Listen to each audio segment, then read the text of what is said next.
Aloha, this is Auntie Lita, and I hope this time here with me finds you well. Now, yesterday I ended with the second greatest commandment: love your neighbor as yourself. Now, if you can think back on your younger years, and were there times when you didn't or couldn't love yourself, or maybe, was unhappy about your life?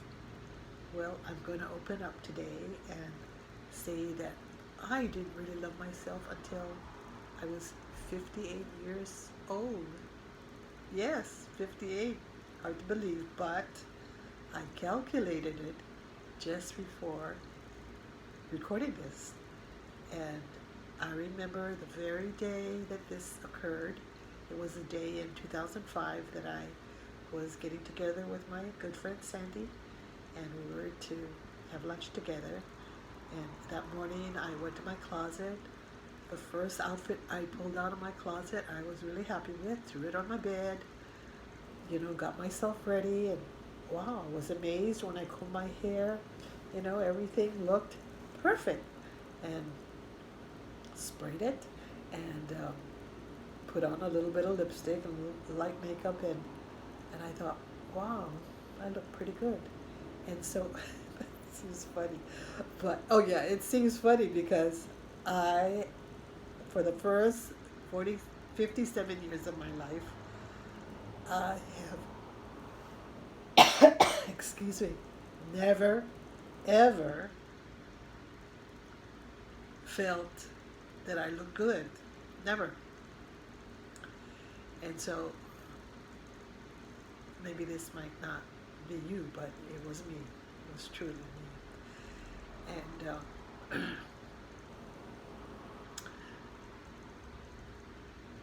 so prior to this, the 57 years, like I said, I was not happy with my life. I didn't love my life, and also a big part of this was I had a father, I had a dad that um, didn't want a daughter. He wanted a son, and I was not a son, of course, and so he didn't pay much attention to me. Didn't pay much attention. That's right. And so, um, all this to say, all this to say, is that a parent or who's ever raising you in your younger life has a great effect, a super great effect on how we love ourselves. If they cannot love us, or they cannot care for us, or they cannot, um, they're not patient with us, um, even scream and, spank us or beat us like some parents do, then it's nearly impossible for us to really love ourselves like how God loves us. So, long story short, after many years of my loving God, or living for God, and just, doing what God says to do, go where God said to go, um, I got together with my friend Sandy that day, and her first words were, "Wow, you look beautiful. Wow, you look gorgeous." And she told me I have like a light shining on my face, and I thought that is so weird to say. I mean, we never talk to each other like that. We chit chat, and we don't admire each other so much. Not as girls. Anyway, um, we always have something more important to say to each other. So this is what you said, and I thought, yeah, I I dressed, I got ready, and I thought I looked, I had the perfect outfit.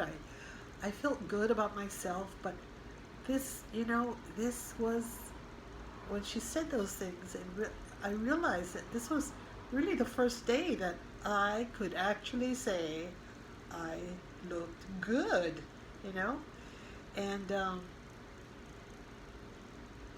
Or I look great, yeah. And so, she looked at me and she said, now, I want to tell you why you're feeling this way today. Why? Just why? And she explained to me that it was the first day of my life that I was able to see just how God sees me. He always sees us as beautiful, of the apple of his eye. And that day, I was able to see how he saw me. I mean, I was able to see how how beautiful I was in his eyes. And it just, that day, it was like, just came over me, came into me, came into my spirit. His spirit came into my spirit. And it was like, I began to see how beautiful I was. Now, from that day on, from 2005 to today, he has continued to share different aspects about how he sees me. And every day is better. Every day. Every time, I spend a little time chatting with him, and, he encourages me.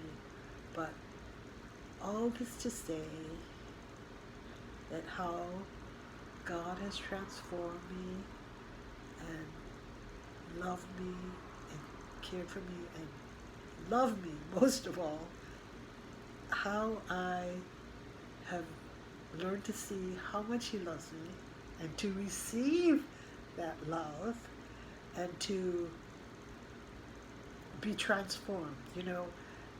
There are paradigm shifts that went on in my life.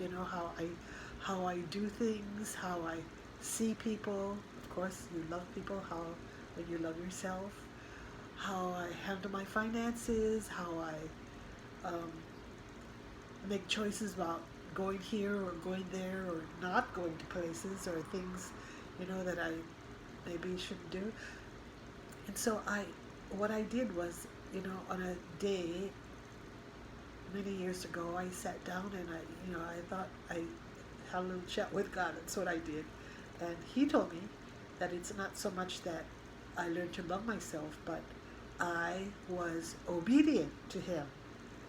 And in my obedience, doing things when it was tough, doing things when it was dangerous, going places where it was hard, going places where it cost a lot of money and I didn't have money, and doing what he did as a missionary, doing what he wanted me to do, I obeyed. And this is how I learned to love myself, just by his great love upon my life. He transformed me. So I pray today that he would transform you, and that as you obey him, he will do the work. So I pray God's blessing upon you. I thank you for joining me. Subscribe, ask a question, ask any kind of question, and I will freely answer you when I get to your questions. I love you and appreciate you. Aloha. Aloha.